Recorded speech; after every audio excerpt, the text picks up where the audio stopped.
이제 우리 청년부는 올해를 정리하고 다음 해를 준비하기 위한 총회를 앞두고 있습니다. 11월은 총회뿐 아니라 다음 해를 섬길 이 새로운 섬김이들을 컨택하고 세워나가는 때이기도 하죠. 그래서 여러분, 어떤 교회들은 11월만 되면 사람들이 전화를 안 받는다고 합니다. 딱 휴대폰에 강호경 목사 딱 걸려오는 순간, 이 전화는 받으면 안 되는 전화구나 그러면서 일찌감치 수신을 거부한다는 거죠.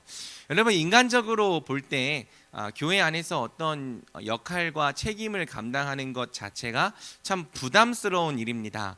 또 과거에 좋은 마음으로 어떤 일들을 맡았다가 크게 데인 기억이 있다면 더더욱 부담이 될 수밖에 없죠. 그래서 어쩌면 아무것도 섬기지 않고 아무 책임도 지지 않은 채 그저 섬김을 받는 입장에서 교회를 누리는 것이 가장 속 편할지도 모릅니다. 실제로 오늘날의 많은 사람들이 바로 이런 이유로 큰 교회를 찾습니다. 공동체 안에 들어가서 적극적으로 함께 살려 하기보다는 이 수많은 인파 속에서 그저 익명의 한 사람으로 남아 있고자 하는 거죠. 물론 여러분, 저는 그런 시간이 우리 인생에 가끔 필요하다고 생각하는 입장입니다. 잠깐 섬김을 내려놓고 또 쉬는 시간을 가질 때, 또 나를 알지 못하는 사람들 사이에서 집중받지 않고 또 그런 시간을 가질 때, 우리는 그동안 너무 바빠서 미처 살피지 못했던 부분을 살펴볼 수 있습니다. 돌보지 못한 상처를 돌볼 수 있고요, 점검하지 못했던 부분을 점검해 볼 수 있어요. 그래서 저는 그런 시간도 우리 인생에 가끔씩은 필요하다고 생각합니다. 하지만 여러분, 잠깐이 아니라 지속적으로 공동체와 분리되어 신앙생활하는 것은 여러분 자신에게도, 여러분이 속한 공동체에도 유익이 되지 못합니다. 하나님은 우리가 교회에 속한 지체로서 섬기고 섬김을 받을 때 온전할 수 있게 하셨기 때문이죠. 또 여러분, 우리가 잠시 섬김을 놓고 공동체를 누릴 수 있는 것도 사실은 공동체가 건강할 때만 가능한 일인 것입니다. 누구도 섬기려 하지 않고 또 누구에게도 섬김을 받으려 하지 않을 때 우리 개인의 신앙은 끝없는 침체의 구렁텅이로 빠져들게 됩니다. 내가 신앙의 이 침체에 빠져도 공동체가 없으면 나를 도와줄 사람도 건져줄 사람도 함께 힘을 내보자고 손을 내밀어줄 사람도 없게 되는 거죠. 또 여러분, 누구도 섬기려 하지 않을 때 우리 공동체는 그나마 섬기려 했던 사람들마저 지치고 번아웃이 되어서 결국엔 아무도 섬기려 하지 않는 공동체가 됩니다. 우리 공동체에 섬기려는 사람은 없고 섬김을 받으려는 사람들로만 가득해진다면 더 이상 우리 안에서 어떤 생명도 낳을 수가 없게 되는 거죠. 따라서 아무도 섬기려 하지 않고 아무도 책임을 지지 않으려 하는 풍조는요, 결국 우리 모두를 다 함께 침체에 빠뜨리는 심각한 문제가 아닐 수 없습니다. 우리가 함께 살아나고 함께 자라나고 함께 유익을 누리려면 반드시 우리 안에 예수님을 본받아서 공동체와 다른 지체들을 섬기려는 태도가 있어야 하는 거죠.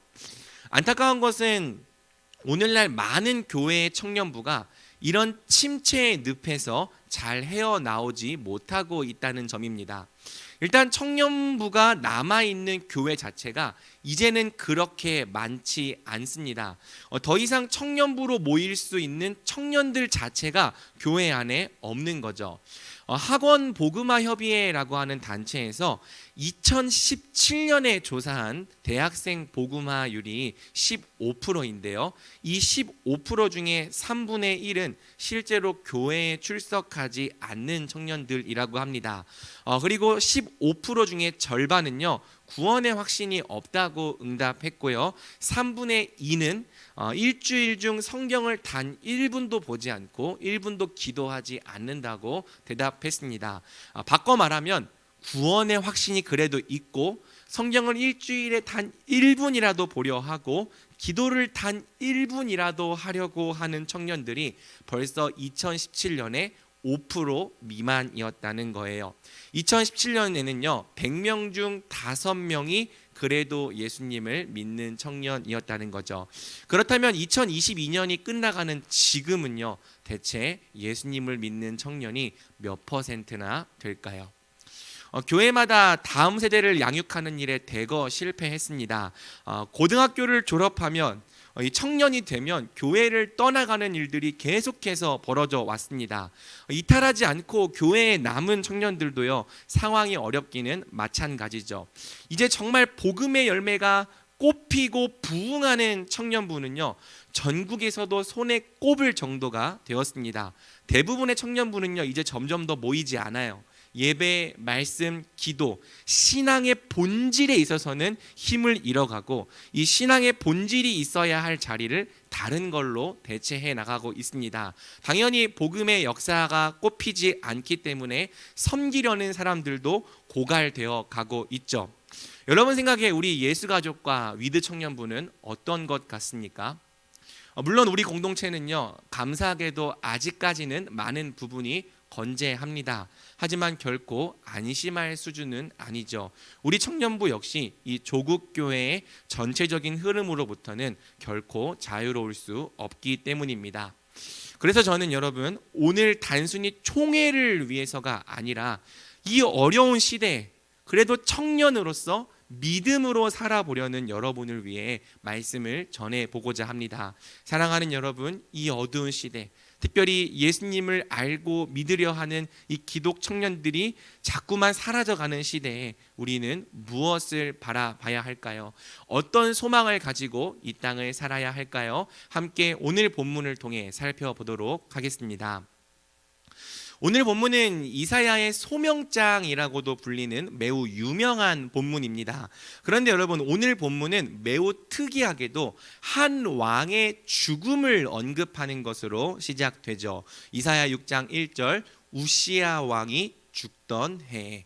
여러분, 어떤 왕이 죽었습니까? 우시야 왕이 죽었습니다.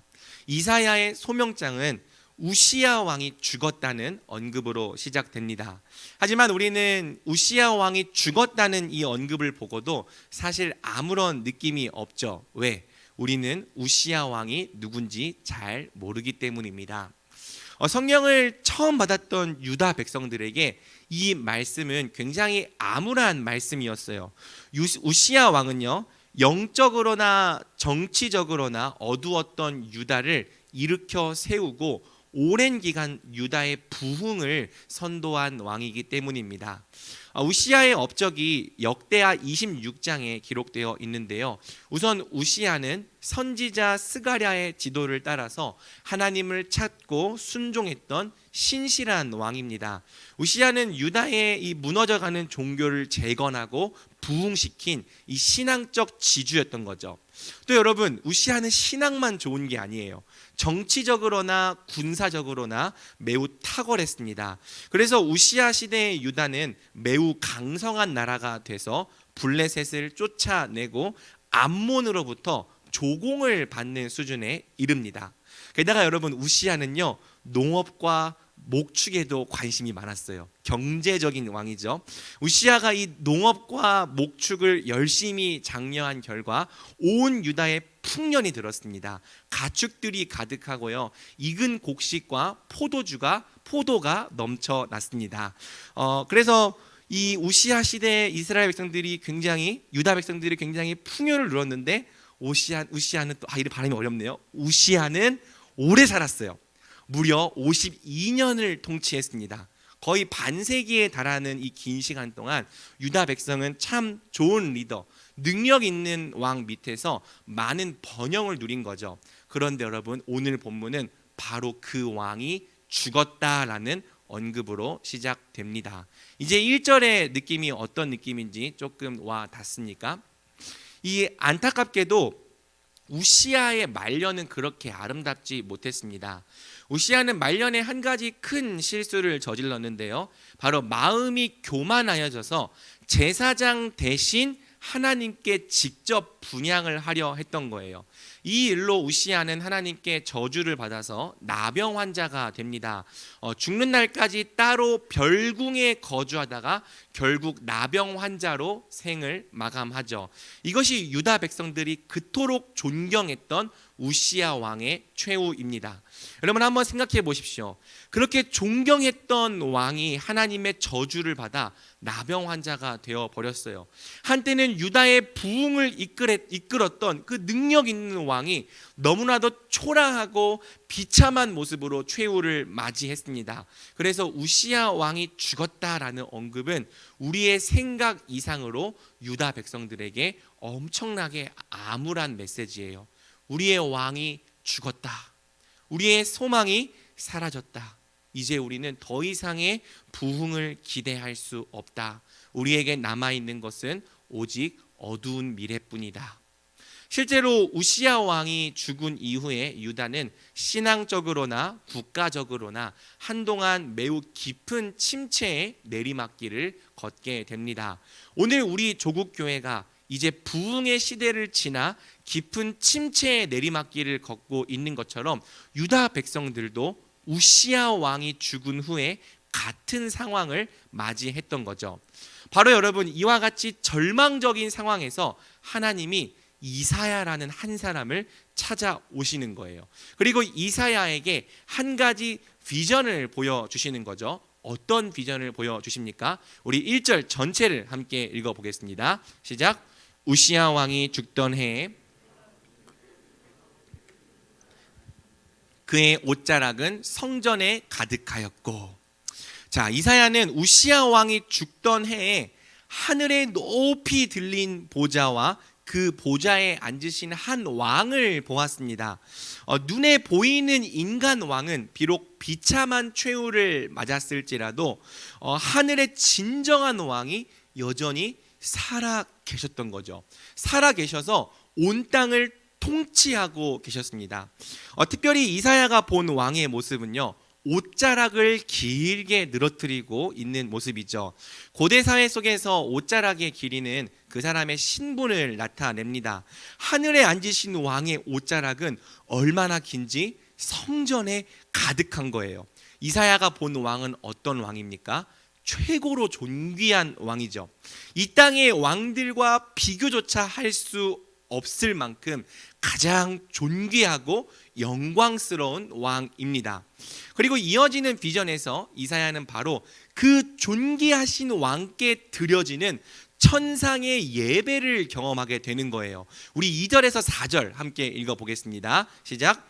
스랍들이 모시고 섰는데 각기 6날개가 있어 그 둘로는 자기의 얼굴을 가리었고 그 둘로는 자기의 발을 가리었고 그 둘로는 날며 서로 불러 이르되 거룩하다 거룩하다 거룩하다 만군의 여호와여 그의 영광이 온 땅에 충만하도다 하더라. 이같이 화답하는 자의 소리로 말미암아 문지방의 터가 요동하며 성전에 연기가 충만한지라. 아멘. 스랍은 하나님을 모시는 천사들을 말합니다. 이 천사들은 6개의 날개를 가진 매우 영광스러운 피조물이죠. 하지만 이 영광스러운 피조물인 천사들조차 하나님 앞에서는 감히 자기를 드러내지 못하고 얼굴부터 발까지 몸 전체를 날개로 가리고 있습니다. 그리고 이 천사들이 하나님 앞에서 뭘 하고 있습니까? 거룩하다 거룩하다 거룩하다 만군의 여호와여 그의 영광이 온 땅에 충만하도다. 바로 거룩하신 만군의 여호와께 영광을 돌리며 예배를 드리고 있는 거죠. 여러분 특별히 스랍들은 거룩하다 거룩하다 거룩하다 무려 3번에 걸쳐 거룩하다는 말로 하나님을 찬양합니다. 여러분 히브리어에서 거룩하다라는 말은요 분리되었다 구별되었다라는 뜻이에요. 하나님이 거룩하다 거룩하다 거룩하다는 것은 하나님이 구별되신다라는 뜻인데요 3번이나 말했기 때문에 절대적으로 거룩하시다. 하나님은 절대적으로 피조물들과 구별되시는 분이다라는 뜻입니다. 우시야의 죽음과 하나님은 아무 상관없는 거예요. 코로나도 아무 상관없는 거죠. 심지어 이 땅의 교회가 어떤 상태이든 어떤 취급을 받고 있든 하나님의 거룩하심과는 아무런 상관이 없는 것입니다. 하나님은요, 이 땅의 일들과 관계없이 언제나 절대적으로 거룩하신 분입니다. 언제나 지극히 높으신 영광의 왕이십니다. 하나님은 지금도 온 우주의 진정한 왕으로서 온 땅을 그분의 뜻대로 통치하고 계시는 거죠. 그래서 성경은 뭐라고 말하는 거예요? 하나님은 언제나 찬양과 경배를 받으시기에 합당하시다는 것입니다. 또 여러분 1절에서 4절 사이에 충만하다라는 단어가 계속 반복됩니다. PPT 한번 보여주시겠어요? 1절에서는요 옷자락이 충만하고요, 또 3절에서는요 영광이 충만하죠. 그리고 4절에서는 예배하는 천사들의 화답소리, 또 연기가 성전에 충만합니다. 본문은요 하나님을 충만하신 분으로 나타내고 있는 거예요. 하나님은 무엇이 부족한 것처럼 사람의 손으로 섬김을 받으시는 분이 아닙니다. 오히려 하나님은 충만하셔서 친히 만물에게 생명과 호흡을 주시는 분이죠. 온 땅을 하나님의 영광으로 가득 채우고 충만하게 하시는 분인 거예요. 이사야는 우시야 왕이 죽던 해, 모든 소망이 다 사라진 것처럼 느껴지는 절망의 때에 누굴 만난 겁니까? 가장 높은 보좌에 앉으신 참된 왕을 만났습니다. 최고로 존귀하시며 절대적으로 거룩하신 하나님, 모든 영광으로 충만하신 하나님, 그래서 언제나 찬양과 경배를 받으시기에 합당하신 만군의 여호와를 발견한 거죠. 바로 이 만남에서부터 캄캄한 어둠이 소망으로 바뀌어 가기 시작하는 거예요. 그렇습니다. 사랑하는 여러분, 하늘의 높이 들린 보좌에 지금도 한 왕이 앉아 계십니다. 영원부터 영원까지 온 우주를 통치하시는 최고로 존귀하신 왕이 지금도 하늘 보좌에 앉아 온 땅을 다스리고 계십니다. 비록 이 땅의 현실이 우리 눈에는 너무 어둡고 캄캄해 보여도 여전히 하나님은 왕이에요. 왕이셔서 이 세상을 그분의 완벽한 주권 아래 장악하고 계십니다. 사랑하는 여러분, 하나님은 어둡고 캄캄한 터널을 지나는 그분의 백성들에게 어떤 답을 주실까요? 우리 생각에는 빨리 문제를 해결해 주시는 것이 답일 것 같습니다. 당장 눈에 띄는 변화와 부흥이 일어나는 것이 답일 것 같습니다. 하지만 성경을 보면 하나님이 주시는 답은 대개 그런 것이 아닙니다. 물론 문제를 해결해 주실 때도 있어요. 하지만 대개 하나님은 아직 때가 차지 않았다, 좀 더 기다려야 한다 말씀하시죠. 그럼 여러분, 지금 당장은 어떤 답을 주십니까? 바로 하나님 자신이 어떤 분이신지를 보여주는 거예요. 우리 눈을 들어서 이 땅이 아니라 하늘에 계신 하나님을 보게 하시는 거죠. 유다 백성이 바벨론에서 포로로 고통당할 때 하나님 어떤 답을 주십니까? 다니엘서 7장 9절에서 10절입니다.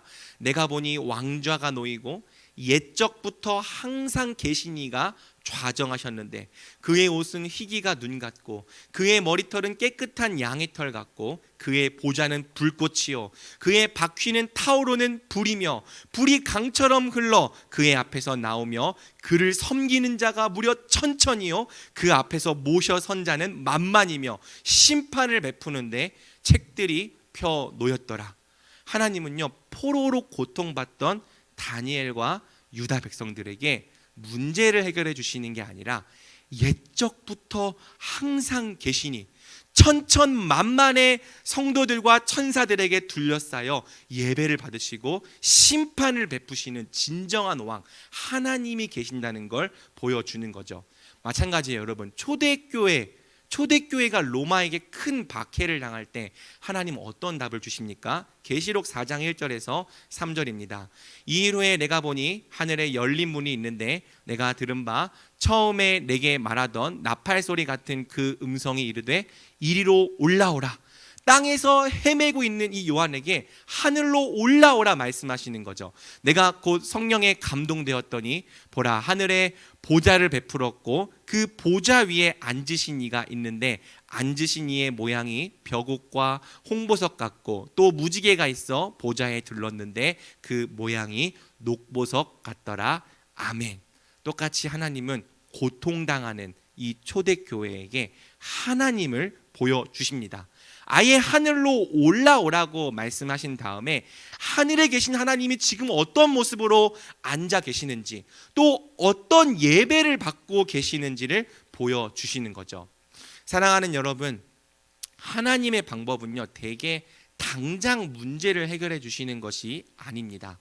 하나님의 방법은 하나님을 보여주는 거예요. 아무리 높은 빌딩도요, 비행기 안에서 보면 다 고만고만해 보이죠.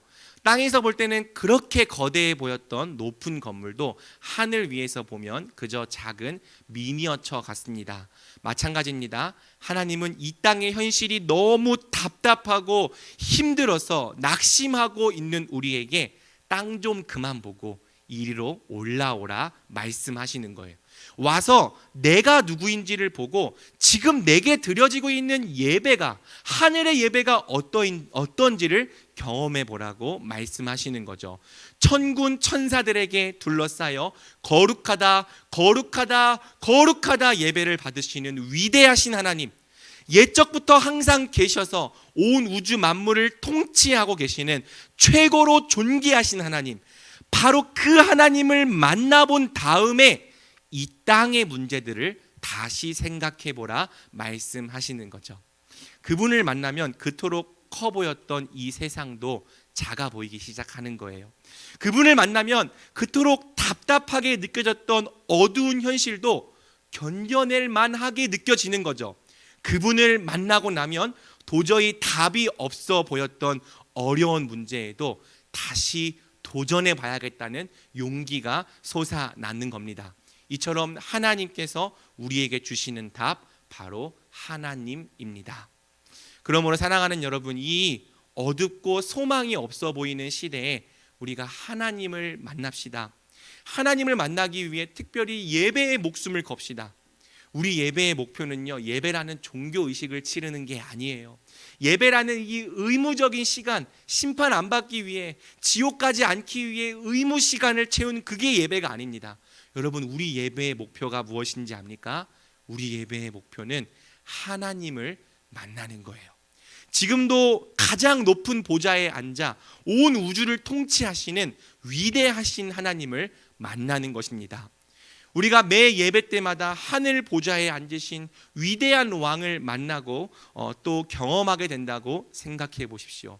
놀랍게도 그 위대하신 왕이 우리의 아버지십니다. 그것도 우리를 사랑하셔서 그 아들과 함께 우리에게 모든 것을 다 주시겠다고 약속해 주신 참 좋으신 아버지입니다. 그 얼굴을 볼 때 우리의 두 발이 새 힘을 얻을 것입니다. 우리의 연약한 무릎이 힘을 얻어서 다시 일어서게 될 것입니다. 그 음성을 들을 때 우리의 쓰러져 있던 영혼이 새롭게 소생될 것입니다. 세상과 다시 맞서볼 용기와 담대함을 얻게 될 것입니다. 그러므로 우리 하나님 만나기를 소망합시다. 예배의 목숨을 겁시다. 이 예배를 통해 정말 살아계신 하나님을 만나길 꿈꾸고 기대합시다. 하나님의 백성은 항상 예배를 통해 세상을 이겨온 사람들입니다. 문제가 당장 해결됐기 때문이 아니라 예배를 통해 위대하신 왕을 만나고 하늘을 경험한 다음에 다시 땅을 보는 것으로 이 땅을 견디고 이겨온 사람들입니다. 시대가 변해도 진리는 동일하겠죠. 우리는 하나님을 만나고 하나님을 예배하는 것으로 세상을 이기는 자들입니다. 그러므로 우리가 구해야 할 유일한 답이 무엇입니까? 바로 하나님 자신이죠. 이사야는 우시야 왕이 죽던 해 하나님을 만났습니다. 가장 영광스러운 하늘의 예배를 맛보았습니다. 바로 이 만남과 이 발견이 이사야의 인생을 변화시키죠. 그런데 여러분, 놀라운 것은 하나님을 만난 이사야의 반응입니다. 만약 여러분이 이 크신 왕을 만났다면 어떤 반응이 나왔을 것 같아요? 영광스러운 하늘의 예배, 천군 천사가 다 둘러싸고 있어서 거룩하다 거룩하다 거룩하다 외치는 그런 예배를 경험한다면 여러분 어떤 감탄사가 나왔을 것 같습니까? 와, 정말 대박이다, 이런 환호성이 나오지 않겠습니까? 그런데 여러분, 이사야의 반응은 전혀 그렇지가 않습니다. 우리 5절 함께 읽어볼까요? 시작. 그때 내가 말하되 나는 입술이 부정한 사람이요, 나는 입술이 부정한 백성 중에 거주하면서 만군의 여호와이신 왕을 배웠음이로다 하였더라. 자, 이사야의 반응이 뭐예요? 화로다 나여 망하게 되었도다. 나는 입술이 부정한 사람이요, 입술이 부정한 백성 중에 거하면서 만군의 여호와이신 왕을 배웠음이로다. 이사야는 하나님을 만날 때 놀랍게도 자기의 죄인됨을 깨닫습니다. 특별히 이사야는 자기 입술이 부정하다고 고백하는데요, 이는 하나님을 거룩하다 거룩하다 거룩하다 찬송하는 스랍들의 찬송을 들었기 때문이에요. 진짜 거룩한 예배, 또 가장 온전한 찬송을 경험하니까 야, 내 입술이 정말 더럽네, 내 입술이 정말 부정하네 깨닫게 된 겁니다. 그런데 여러분, 이런 반응은요, 비단 이사야에게만 나타났던 반응이 아니죠. 성경을 보면은 하나님의 거룩하심을 마주한 사람들의 반응이 다 이와 같습니다. 하나님의 거룩하심을 본 출애굽 백성들의 반응 어땠습니까? 출애굽기 20장 18절에서 19절, 그들이 볼 때 떨며 멀리 서서 모세에게 이르되 당신이 우리에게 말씀하소서 우리가 들으리이다. 하나님이 우리에게 말씀하시지 말게 하소서 우리가 죽을까 하나이다. 하나님 만나면 죽을 것 같은 거예요. 여러분, 하나님을 만난 삼손의 아버지 마노아는 어땠습니까? 사사기 13장 22절, 우리가 하나님을 보았으니 반드시 죽으리로다. 역시 하나님을 만나면 죽을 것 같은 거죠. 여러분, 예수님의 거룩하신 능력을 경험한 베드로는 어땠을까요? 누가복음 5장 8절, 주여 나를 떠나소서 나는 죄인이로소이다. 구약만 그런 게 아니라 신약에서도 예수님의 신성이 드러나면요, 죽을 것 같은 겁니다. 이게 죄인들에게 나타나는 반응인 거죠. 성경에서 하나님을 만난 사람들의 반응은 다 한결같이 자기의 죄인됨을 고백하며 벌벌 떠는 거예요. 왜? 하나님의 거룩하심, 하나님의 구별되심이 찬란한 빛과 같기 때문입니다. 빛이 비춰지면 감추어진 모든 것이 밝히 드러나죠. 마찬가지로 하나님의 거룩하심은 우리 속에 숨어있던 모든 어둠과 죄악을 낱낱이 드러내는 거예요. 그래서 여러분, 하나님을 만나기 전까지는요, 스스로 괜찮은 사람인 줄 알았어요. 주변이 다 까맣기 때문에 그들보다 조금 착하게 사는 내게 이 회색빛이 조금 돌아도 내가 엄청나게 하얀 사람인 줄 알았습니다.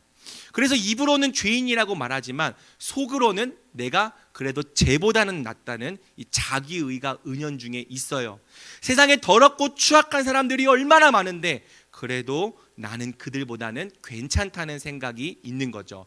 죄인임을 인정하기는 하지만 하나님을 만나기 전까지 우리는 솔직히 내가 그렇게 심각한 죄인이라고 생각하지 않는 겁니다. 하지만 하나님을 만나면 그 생각이 여지없이 깨지는 거죠. 빛이신 하나님을 우리 삶에 비춰보면 우리의 죄가 그렇게 더러울 수가 없는 거예요. 빛이신 하나님을 만날 때 우리는 비로소 우리가 얼마나 더럽고 부정하고 추악한 죄인인지를 스스로 깨닫게 됩니다. 그래서 진짜 하나님을 만났던 사람들, 만났다고 말만 하는 사람들 말고 진짜 하나님을 만났던 사람들이 다 다음과 같이 반응할 수밖에 없었던 거예요. 화로다 나여 망하게 되었도다. 우리가 하나님을 보았으니 반드시 죽으리로다. 나는 죄인이로소이다. 여러분, 중요한 것은 이사야가 자기 죄를 깨닫고 탄식할 때 이사야에게 부어진 은혜입니다. 어떤 은혜가 부어졌는지 한번 확인해 볼까요? 우리 6절에서 7절 함께 읽어보겠습니다. 시작. 그때 그 스랍 중에 하나가 핀 숯을 손에 가지고 내게로 달아와서 그것을 내 입술에 대며 이르되 보라, 이것이 내 입에 닿았으니 네 악이 제하여졌고 내 죄가 사하여졌느니라 하더라.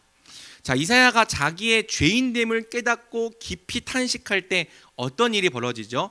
스랍 중 하나가 제단에서 핀 숯을 가지고 날아옵니다. 그리고 그 숯을 이사야의 입술에 대며 말하죠. 보라, 이것이 내 입에 닿았으니 내 악이 제하여졌고 내 죄가 사하여졌느니라.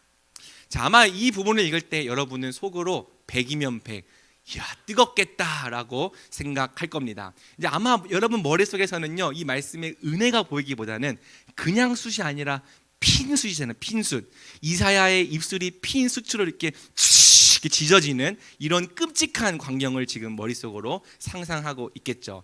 하지만 여러분, 이 말씀은 당연히 그런 말씀이 아닙니다. 자, 제단은요, 하나님을 위한 제물이 드려지는 곳이에요. 제단은 우리를 위해 친히 하나님의 제물이 되신 예수님을 상징합니다. 스랍은 바로 여기서 불을 가져오는데요. 구약을 보면 이 불은 하나님이 항상 피워서 꺼트리지 않도록 명하신 특별한 불입니다. 이 불은 하나님의 불이에요. 예수님을 향해 부어진 진노의 불일 수도 있고요, 예수님에게서 나와서 우리에게 부어지는 성령의 불일 수도 있습니다. 중요한 것은요, 이 제단에서 나온 불이 이사야에게 닿았다는 거죠. 제단에서 나온 불꽃이 이사야의 입술에 닿는 것은 예수님의 이 십자가 속죄의 사역과 성령의 이 불꽃이 우리에게 적용되는 모습을 가시적인 모형으로, 눈으로 볼 수 있는 모형으로 우리에게 보여주는 겁니다. 자, 이사야가 자기의 죄인됨을 깨닫고 깊이 탄식할 때 놀랍게도 예수님의 십자가와 성령의 볼이 이 이사야의 몸에 닿는 거죠. 그러면서 복음이 선포되는 거예요. 이 보혈이 내게 닿았으니 내 악이 제하여졌고 내 죄가 사하여졌느니라. 내게서 나온 성령의 불이 너에게 임하였으니 너의 악이 제하여졌고 내 죄가 사하여졌느니라. 이사야가 자기 죄인됨을 깨닫고 고백할 때 죄를 사함받는 복음의 능력, 십자가 보혈의 은혜, 성령의 불이 이사야에게 임하는 거죠. 아이러니하게도 복음의 능력과 십자가 보혈의 은혜는 자기의 죄인됨을 깨닫고 깊이 탄식하는 자리에서 가장 분명하게 드러나는 겁니다.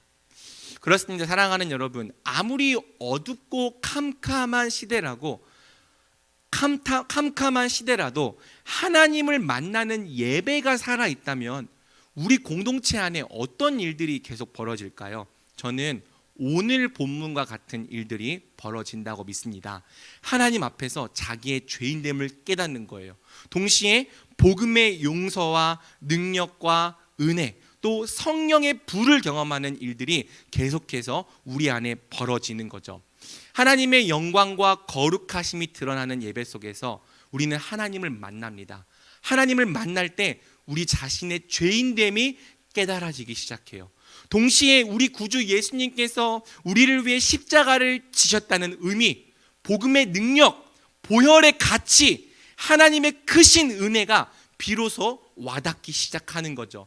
그 은혜가 내게 너무나 필요하다고 여겨지기 시작하는 겁니다. 그래서 죄를 고백하고 주님께 은혜를 구할 때 어떤 일이 부어집니까?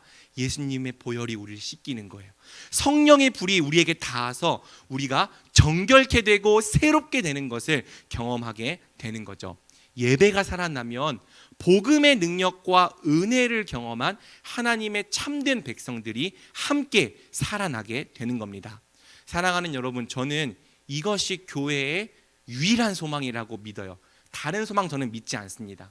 이것이 교회의 유일한 소망이라고 믿습니다. 교회는 방법론으로 일어날 수 없습니다. 마케팅으로 부흥될 수 없습니다. 뛰어난 전략으로 새로워질 수 없습니다. 물론 방법론이 탁월하고 마케팅과 전략이 뛰어나다면 교회 안에 사람들이 많이 모일 수는 있겠죠. 하지만 그렇게 모인 많은 사람들이 결과적으로 복음을 모른다면, 복음의 은혜를 모른다면 그게 다 무슨 소용입니까? 자기의 죄인됨을 몰라요. 예수님의 십자가를 몰라요.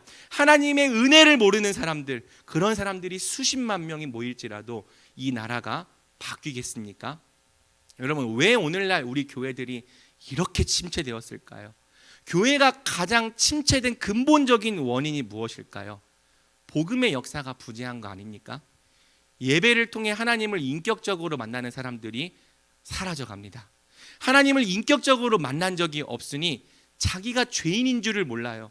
내가 정말 죄인이라는 탄식과 이 가슴을 치는 아픔을 가지고 주님 앞에 엎드리는 사람들이 사라져 갑니다. 자기가 죄인인 줄 모르니까요, 죄를 아파하는 사람도, 죄로 인해 탄식하는 사람도, 십자가의 은혜를 절실히 찾는 사람도 사라져 갑니다. 내가 구원이 필요한 줄 모르니까 이제는 진부한 십자가 얘기 말고 다른 얘기 들려달라고 말하는 거죠. 십자가가 절실하지 않으니 성령의 불로 정결케 되는 사람도 사라져 갑니다. 예수님 안에 있는 용서를 경험하는 사람들이 사라져 갑니다. 하나님의 크신 사랑과 은혜를 경험하는 사람들이 사라져 갑니다. 결과적으로 삶이 새로워짐을 경험하는 사람들이 사라져 갑니다. 은혜를 알지 못하니까 예배가 냉랭합니다. 구원받은 은혜를 모르니까 하나님을 기뻐해야 할 이유도, 찬양하며 높여야 할 이유도, 감사해야 할 이유도 잘 모르겠습니다. 예배가 냉랭해지니까 다시 그 예배를 통해 하나님을 만나는 사람이 사라져 갑니다. 끔찍하고 무시무시한 악순환이 계속 반복되는 거죠. 사랑하는 여러분, 하나님 나라의 참된 백성은요, 내 귀에 좋은 말씀, 인생에 도움이 될 말씀을 쇼핑하듯이 찾아다니는 고객들이 아닙니다.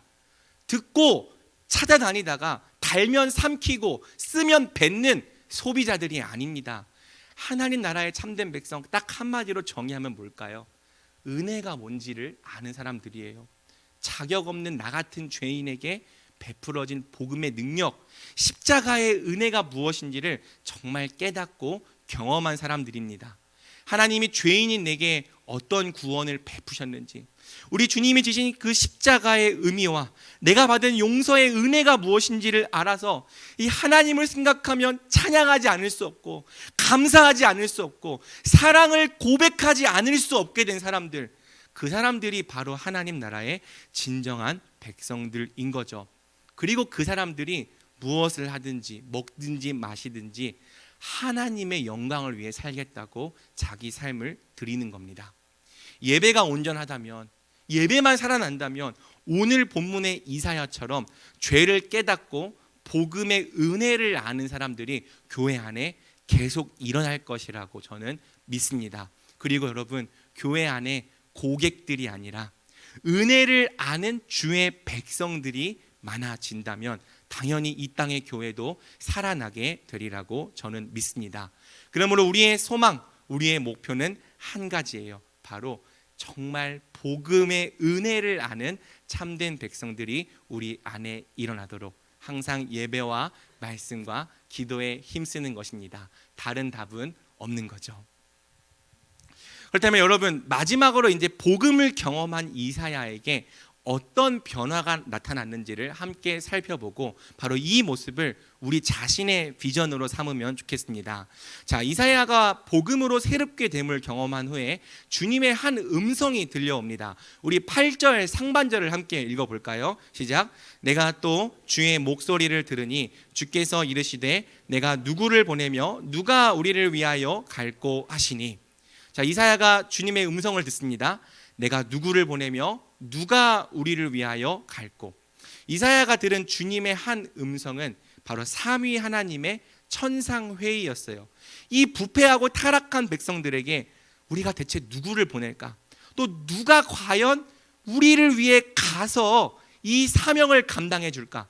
이사야는 삼위 하나님의 깊은 고민과 근심이 가득한 음성을 들은 거죠. 그런데 여러분, 이 음성을 들은 이사야의 마음에 갑자기 불이 붙기 시작합니다. 그래서 어떻게 합니까? 우리 8절 전체를 다시 한번 읽어볼게요. 시작. 내가 또 주의 목소리를 들으니 주께서 이르시되 내가 누구를 보내며 누가 우리를 위하여 갈거 하시니 그때 내가 이르되 내가 여기 있나이다 나를 보내소서 하였더니 아멘. 이사야는 주님의 음성을 들었습니다. 처음 듣게 된 주님의 음성, 처음 알게 된 주님의 마음, 그 음성을 듣고 그 마음을 알게 될 때 이사야는 도저히 가만히 있을 수 없었습니다.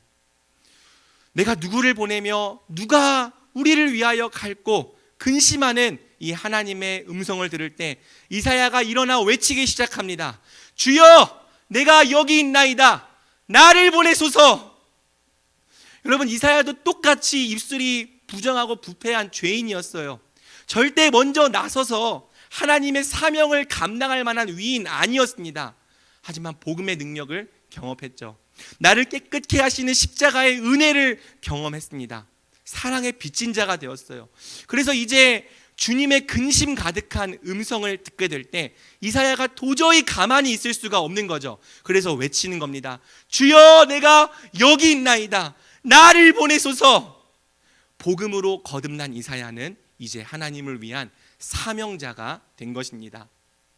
그렇습니다. 사랑하는 여러분, 도대체 이 어둡고 캄캄한 시대에 누가 주님의 마음을 알아서 주님을 위해 가겠다고 헌신하는 사명자가 될 수 있겠습니까? 다른 사람은 안 돼요. 팬은 그렇게 될 수 없습니다. 고객은 그렇게 될 수 없습니다. 오직 복음을 경험한 사람만 갈 수 있습니다. 오직 하나님을 만나고 복음을 체험한 사람만 주여, 내가 여기 있나이다. 나를 보내소서 응답할 수 있습니다. 나 같은 죄인 살리신 그 은혜를 아는 자만이 하나님을 위해 가서 하나님의 뜻을 행하는 사명자가 될 수 있는 거죠. 여러분, 역사 속에서 하나님의 뜻을 행했던 사명자들은 모두 한편으로는 복음의 능력을 깊이 경험했던 죄인들입니다. 힘있고 똑똑한 사람들이 하나님의 일 했던 거 아니에요. 가진 거 많은 사람들, 여유가 많은 사람들이 하나님의 일 했던 거 아닙니다. 하나님의 일을 감당했던 사람들은 항상 죄인들이었죠.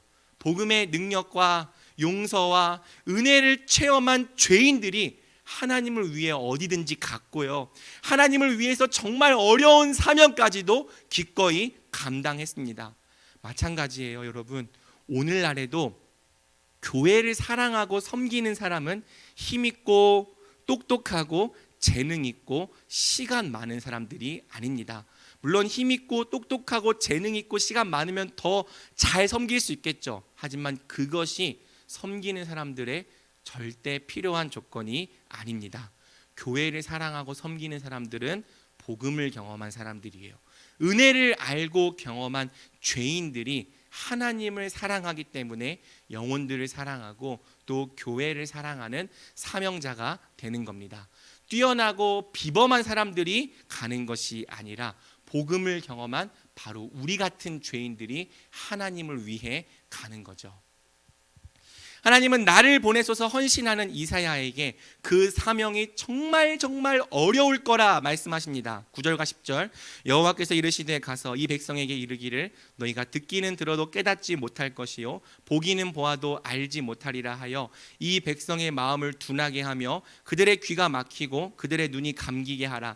염려하건대 그들이 눈으로 보고 귀로 듣고 마음으로 깨닫고 다시 돌아와 고침을 받을까 하노라. 이사야가 가서 사명을 감당해야 하는 유다 백성들은요, 이미 갈 때까지 간 백성들입니다. 크게 타락하고 부패한 백성들입니다.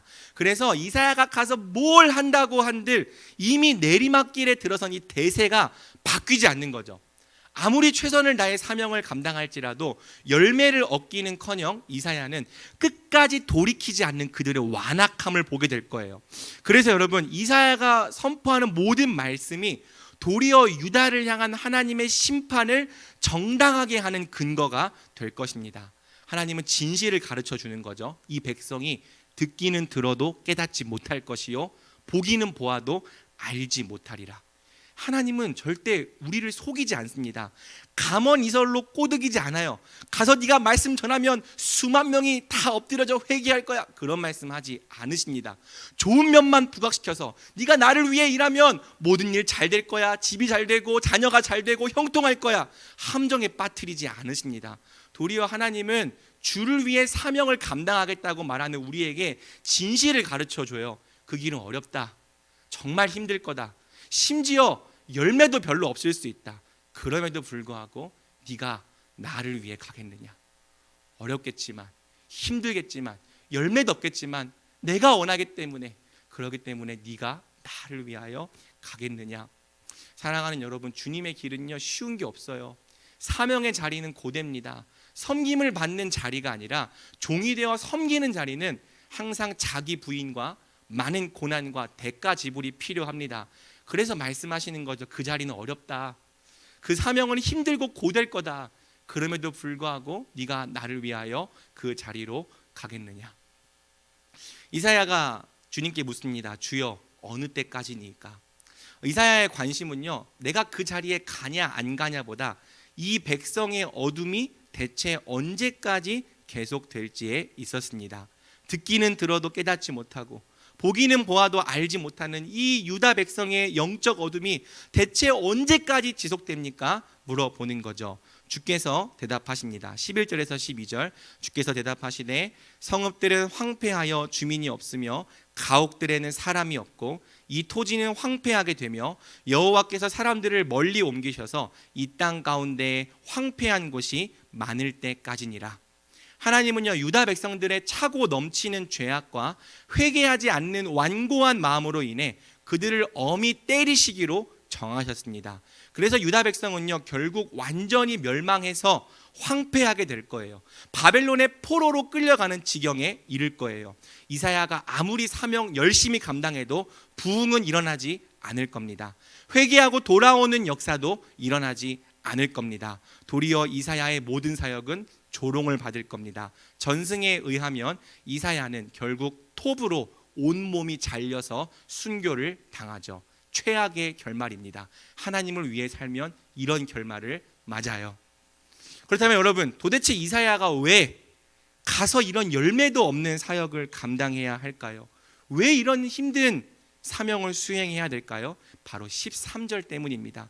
이 13절 하나 설명하려고 오늘 본문 전체를 다 본 거죠. 우리 마지막으로 13절 함께 읽어보겠습니다. 시작. 그 중에 10분의 1이 아직 남아 있을지라도 이것도 황폐하게 될 것이나 밤나무와 상수리 나무가 배임을 당하여도 그 그루터기는 남아 있는 것 같이 거룩한 씨가 이 땅의 그루터기니라 하시더라. 아멘. 유다는요, 황폐하게 될 거예요. 하나님의 교회는 황폐하게 될 거예요. 그 중에 10분의 1이 남아있는 것처럼 보일지라도 그것마저 황폐하게 될 거예요. 하지만 하나님 말씀하시는 거죠. 밤나무와 상수리 나무가 배임을 당해도 그 그루터기는 남아있는 것 같이 거룩한 씨가 이 땅의 그루터기니라. 열매도 없고 회개하지도 않고 돌이키지도 않는데 왜 이사야가 이런 어려운 사명을 감당해야 합니까? 바로 이 땅에 거룩한 씨, 그루터기를 남기기 위해서입니다. 여러분, 그루터기가 뭔지 알죠? 나무를 잘라내고 남아있는 그 밑둥. 하지만 그 그루터기가 남아있다면 그 그루터기에서 다시 싹이 돋아나는 겁니다. 여러분, 누가 그루터기입니까? 사랑하는 여러분, 한번 저를 따라해 주시겠습니까? 우리가 이 땅의 그루터기다. 우리가 이 땅의 그루터기다. 우리 조금만 더 큰 목소리로 한번 따라해 주세요. 우리가 이 땅의 그루터기다. 우리가 이 땅의 그루터기다. 아멘. 여러분, 믿으십니까? 하나님을 믿고 주께 순종하는 거룩한 씨, 우리가 바로 이 땅에 남겨진 그루터기입니다. 여러분, 이사야 시대의 그루터기는 하나님께서 사명자로 부르신 이사야였습니다. 그리고 이사야의 말씀을 듣고 돌이켜서 회개할 정말 극소수의 사람들이었죠. 하지만 그 남은 소수의 그루터기 때문에 하나님의 백성과 거룩한 씨가 계속 보존이 되는 거예요. 왜? 하나님께서 바로 그 남은 그루터기를 통해 또 다른 씨와 또 다른 그루터기를 계속 불러내셨기 때문입니다. 분명 이사야는 아무도 하나님을 믿으려 하지 않는 어두운 시대에 광야에 외치는 외로운 소리였습니다. 그는 그렇게 외롭게 외치다가 순교했어요. 톱으로 잘려 죽었어요. 하지만 누군가는요, 그 외치는 소리를 듣고 돌아와 회개했습니다. 회개하여 또 다른 거룩한 씨와 또 다른 그루터기가 된 거죠. 이사야의 외로운 외침 속에 선지자 예레미야가 나온 거예요. 또 예레미야의 외로운 외침 속에 포로로 끌려가서도 하나님을 소망하며 살았던 다니엘과 에스겔이 나온 거죠. 유다 백성들이 포로로 끌려간 이후에도 이 다니엘과 에스겔의 외침 때문에 또 그 다음 세대를 이끌어갈 선지자들, 리더들이 나왔습니다. 하나님의 사명을 감당하는 그루터기들 때문에 거룩한 씨와 거룩한 그루터기들이 끊기지 않고 계속 이어져 갔던 거죠. 그리고 여러분, 이 릴레이가 어디까지 이어집니까? 하나님이 예비하신 참된 그루터기, 진짜 거룩한 씨, 예수 그리스도까지 이어지는 겁니다. 예수 그리스도께서 오실 그 시대에도 하나님을 찾고 하나님을 구하며 하나님을 기다리던 그루터기와 거룩한 씨가 남아 있었던 거죠.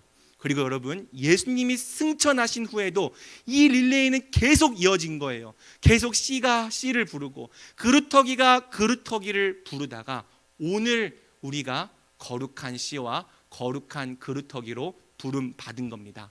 그래서 여러분, 제가 지어낸 말이 아니에요. 우리가 이 땅의 그루터기입니다.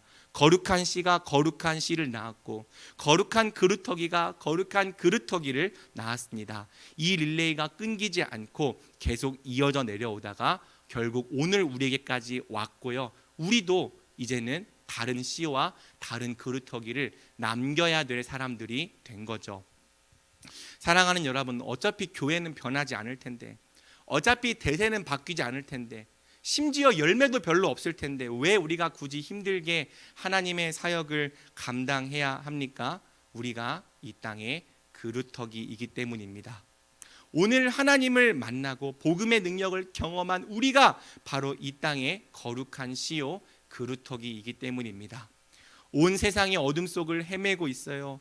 이 땅의 청년들이 온통 방황하고 있습니다. 지난 이 참사와 같이 안타까운 목숨들이 덧없이 쓰러져 가고 있습니다. 이러한 어둠 가운데 하나님을 만나고 하늘을 경험하고 복음의 능력을 체험한 우리가 바로 이 땅의 빛입니다. 거룩한 씨요 거룩한 그루터기입니다. 그래서 여러분, 우리가 주님을 위해 가야 하는 거예요. 우리가 가지 않으면 갈 사람이 없는 거예요. 내가 누구를 보내며 누가 우리를 위하여 갈고 탄식하시는 주님의 음성을 들을 때 주여 내가 여기 있나이다 나를 보내소서 응답해야 하는 거죠.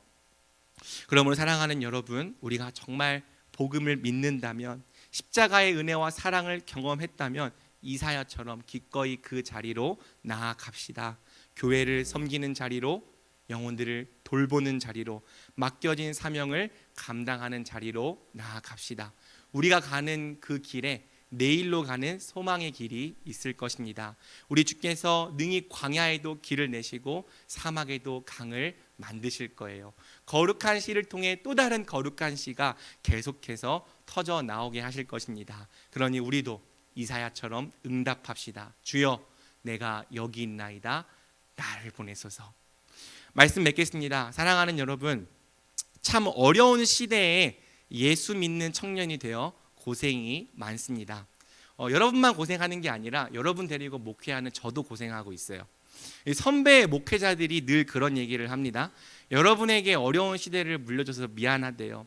그래도 선배 목회자 시대 때는 은혜가 있었고 부흥이 있었는데 참 광야 같은 시대를 후배들에게 물려줘서 미안하다고 선배 목회자들이 그런 얘기를 자주 합니다. 그래도 여러분, 뭐 어쩌겠습니까? 선배들에겐 선배들의 시대가 있는 거고요, 우리에겐 우리의 시대가 있는 거 아니겠습니까?